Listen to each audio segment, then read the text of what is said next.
Prepare these items. First, connect the breaker, then connect the inverter. During the wiring process, keep the breaker off. Connect battery interface. Pay attention to the positive and negative poles. The red wire is connected to the positive electrode, and the black wire is connected to the negative electrode. First, connect the breaker, then connect the inverter. During the wiring process, keep the breaker off.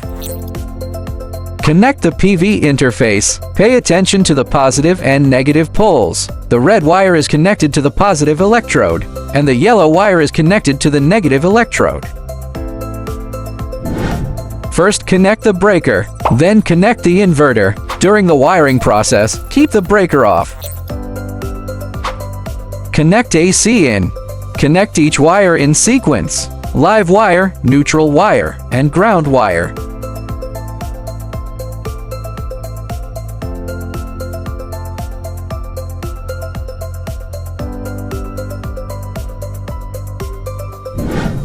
First, connect the breaker, then connect the inverter. During the wiring process, keep the breaker off.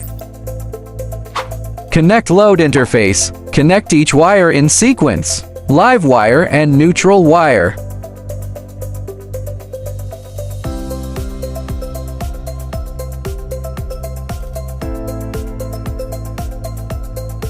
Wiring completed.